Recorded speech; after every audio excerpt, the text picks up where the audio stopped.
Good morning students. 11वीं वाले बच्चे, सिद्धि हिंदी विद्यालय की इस ऑनलाइन क्लासेस में आपका हार्दिक स्वागत है। अब बच्चों, यहाँ पे हमारा ये जो लेसन चल रहा है 11वीं क्लास में, सबसे पहला लेसन जो है उसका शीर्षक है नमक का दारोगा, और उसके जो रचयिता है वो प्रेमचंद जी हैं। प्रेमचंद जी के बारे में, उनके जीवन के बारे में हमने परिचय प्राप्त किया। मैंने इस पाठ के सारांश के बारे में भी चर्चा की। अब यहाँ पे पाठ की शुरुआत हो चुकी है। करीबन एक पन्ना हमने देखा कि किस प्रकार से यहाँ पे जो पंडित आलोपी दिन है, किस प्रकार से वंशीधर के पिताजी उनको क्या सीख देते हैं, और ये दारोगा के पद के लिए कितने सारे लोग पहले से ही ललायित रहते हैं। उनका ये सपना होता है। वकील जैसे वकील लोग भी इस दारोगा के पद के लिए बहुत सपने देखते हैं। और यहाँ पे जो पढ़ने लिखने वाले ये जो वंशीधर है, ये वंशीधर ने अमेरिका के बारे में, अफ्रीका के बारे में, पढ़ाई लिखाई में, जनरल नॉलेज के बारे में ही पढ़ा है और परीक्षा उन्होंने पास की है। तो कहने का तात्पर्य ये है कि उनके पिताजी कहते हैं कि ये सब पढ़ने लिखने की बात तो अब दूर रही, लेकिन तुम्हें ये देखना है कि परिवार की स्थिति कैसी है। हमारा घर कर्जे में डूबा डूबा है और मैं कगार के वृक्ष, अर्थात मैं बहुत यहाँ पे मेरी उम्र हो चली है, इस घर की जिम्मेदारी अब मैं निभा नहीं पाऊंगा। मैं वो कगार का वृक्ष हूँ जो कभी भी गिर सकता हूँ। तो ये घर की सारी जिम्मेदारी तुम्हारे ऊपर है, तुम घर के मुखिया हो, तुम्हें सब वो देखना पड़ेगा। तो उन्होंने यहाँ पे कहा कि ऊपरी आय के ऊपर ध्यान देना चाहिए, क्योंकि यहाँ पे मासिक वेतन जो होता है वो पूर्णमासी की चांद की तरह होता है, जो एक दिन आता है, बहुत सारा दिखता है और फिर धीरे धीरे धीरे विलुप्त हो जाता है। तो यहाँ तक करीबन हमने पाठ में देखा था। अब थोड़ा और आगे बढ़ते हैं, थोड़ा और पढ़ते हैं एक पन्ना। ईश्वर देता है उसी से बरकत होती है, तुम स्वयं विद्वान हो, तुम्हें क्या समझाओ। इस विषय में विवेक की भी बड़ी आवश्यकता है। मनुष्य को देखो, उसकी आवश्यकताओं को देखो और अवसर को देखो, उसके उपरांत जो उचित समझो करो। गरज वाले आदमी के साथ कठोरता करने में लाभ ही लाभ है, लेकिन बेगरज को दाव पर पाना जरा कठिन है। इन बातों को निगाह में बांध लो, यह मेरी जन्म भर की कमाई है। अर्थात यहाँ पे जो वंशीधर है, वंशीधर के पिताजी भी मुंशी थे, तो उन्होंने अपने बेटे को ये सीख दी कि जैसे कि ऊपरी आय ही हमारे जीवन का एक बहता हुआ स्रोत है, कि जो आता रहता है और हमारी जो जीवन की स्थिति है वो चलती रहती है, हमें कभी किसी वस्तु की कमी नहीं पड़ती है।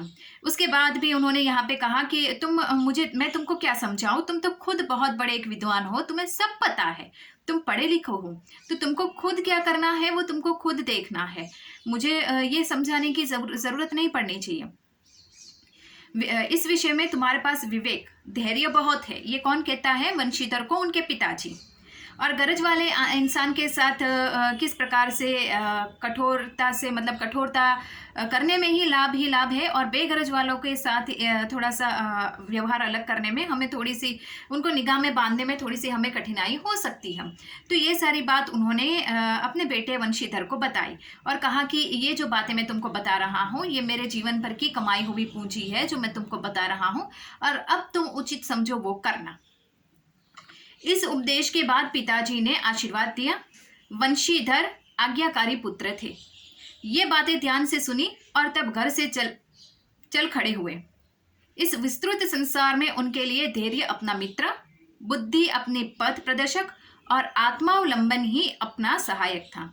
लेकिन अच्छे शुकुन से चले थे। जाते ही जाते नमक विभाग के दारोगा पद पर प्रतिष्ठित हो गए। वेतन अच्छा और ऊपरी आय का तो ठिकाना ही न था। वृद्ध मुंशी जी को सुख संवाद मिला तो फूले न समाये। महाजन कुछ नरम पड़े, कलवार की आशा लता लहलहाई, पड़ोसियों के हृदय में शूल उठने लगे। अर्थात कहने का ये मतलब है कि पिताजी का आशीर्वाद लेकर मुंशी वंशीधर जो है वो अपने काम पे चले जाते हैं। दारोगा के पद से वो नमक के दारोगा के पद पर पहुंच जाते हैं। यहाँ पे उनकी तनख्वाह भी अच्छी थी, ऊपरी आय तो उनको मिलती नहीं थी, लेकिन मुंशी वंशीधर के जो पिताजी थे अब थोड़ी सुकून की सांस लेते हैं। क्यों? क्योंकि बेटा एक अफसर बन गया है और उसकी जो आय है, वो उनकी जो पगार है वो बहुत अच्छी है, तो उससे उनका घर का गुजारा अच्छी तरीके से होता है। इसके लिए पिताजी यहाँ पे खुश हैं। और बाकी के जो लोग हैं वहाँ के वो लोग यहाँ पे थोड़े उनकी जो पावर सत्ता होती है वो थोड़ी नरम पड़ जाती है, क्योंकि दारोगा के पद पर रहने वाले मुंशी वंशीधर थोड़े सख्त किस्म के इंसान थे। यहाँ पे पड़ोसी जो मुंशी वंशीधर के पड़ोस में रहने वाले जो लोग हैं, मुंशी वंशीधर को इतनी अच्छी नौकरी मिली, ये सुनकर उनको मतलब क्षूल भोंकने लगे, अर्थात उनको ईर्ष्या होने लगी। अब यहाँ से थोड़ा और आगे बढ़ते हैं। जाड़े के दिन थे और रात का समय। नमक के सिपाही चौकीदार नशे में मस्त थे। मुंशी वंशीधर को यहाँ आए अभी 6 महीने से अधिक न हुए थे, लेकिन इस थोड़े समय में ही उन्होंने अपनी कार्यकुशलता और उत्तम आचार से अफसरों को मोहित किया था। अफसर लोग उन पर बहुत विश्वास करने लगे। नमक के दफ्तर से 1 मील दूर पूर्व की ओर यमुना बहती थी। उस पर नावों का एक पुल बना हुआ था। दारोगा जी किवाड़ बंद किए मीठी नींद में सो रहे थे। अचानक आंख खुली तो नदी के प्रवाह की जगह गाड़ियों की गिड़गिड़ाहट और मल्लाहों का कोलाहल सुनाई दिया। उठ बैठे, इतनी रात गए गाड़ियों क्यों नदी पार कर जा रही है? अवश्य कुछ न कुछ गोलमाल है। तर्क ने भ्रम की पुष्टि की है। वर्दी पहनी, तमंचा जेब में रखा और बात की बात में घोड़ा बढ़ाए हुए पुल पर आ पहुंचे। गाड़ियों की एक लंबी कतार पुल के पार जाती दिखी। डांट कर पूछा, किसकी गाड़ियां हैं? अब यहाँ पे मुंशी वंशीधर को इस गांव में आए करीबन 6 महीने से भी ज्यादा नहीं हुए होंगे, लेकिन उन्होंने अपनी कार्यकुशलता और अपनी ईमानदारी से सभी अफसरों के मन में एक अपनी अलग गहरी छाप छोड़ के रखी, जिससे सब अफसर उनकी वाहवाही करते थे। उनका काफ़ी नाम हो गया था। अब 6 महीने भी नहीं हुए होंगे, एक दिन यहाँ पे जमुना नदी के किनारे ऐसा होता है कि रात के समय उनको पहरा देना होता है। वो पहरे पर गए थे और करीबन थोड़े समय मतलब रात के कुछ 12-1 बजे के आसपास वो गहरी नींद में सोए हुए थे।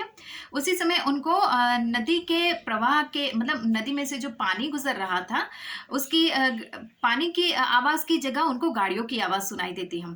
तो वो तुरंत जाग जाते हैं और सोच में पड़ जाते हैं कि इतनी रात गए मतलब पानी के आवाज़ की जगह ये गाड़ियों की आवाज़ कहाँ से आ रही है। उन्होंने बाहर जाकर देखा तो गाड़ियों की एक कतार लंबी सी गुजर रही थी। जैसे उन्होंने पूछा, गाड़ियों को रुकवाया, पूछा किसकी गाड़ियां हैं। अब यहाँ से शुरुआत ये कहानी की होती है। अब यहाँ पे बच्चों ये जो एक एक पन्ना धीरे धीरे से पढ़ेंगे, जल्दबाजी नहीं करेंगे। अब यहाँ पे ये जो है तो अर्थात कहने का मतलब कि अब यहाँ से वंशीधर और आलोपी दिन दोनों की यहाँ से मुलाकात होगी। अब धीरे धीरे इस कहानी में थोड़ा सा नया कोई रंग और रूप जैसे निखर कर आएगा। अब ईमानदारी की वजह से सारे अफसरों में वंशीधर ने तो अपना नाम ऊपर कर ही लिया था। वो बिकते नहीं थे, रिश्वत नहीं लेते थे, अपने पिता के बताए हुए रास्ते पर वो बिल्कुल नहीं चले। एक बात मैं बता दूं, पिताजी ने उनको सीख दी थी कि मैंने अपनी पूरी जिंदगी में मुंशी का काम करके मैंने ये सब सीखा है जो मैं तुमको दे रहा हूँ। तुम खुद ज्ञानी हो, तुमको क्या करना है पता है, लेकिन मैं सिर्फ इतना जानता हूँ कि तुम विद्वान हो और तुम्हें इतना बड़ा पद मिला है तो खैर तुमको पता ही होगा तुम्हें क्या करना है। तो मैं उम्मीद करता हूँ कि ये सब परिस्थितियों को देखकर तुम जो मेरी बात मैंने तुमको बताई उसको गांठ बांध लोगे। लेकिन ऐसा नहीं होता है। मुंशी वंशीधर क्या करते हैं, उनकी जो ईमानदारी सच्ची ईमानदारी है उसी से वो काम करते हैं और पिताजी की कही हुई बात पे वो नहीं चलते हैं। थोड़ी सी परेशानी आती है, कौन सी परेशानी आती है वो कहानी में हम जैसे जैसे पाठ पढ़ेंगे बच्चों वैसे वैसे हम देखेंगे।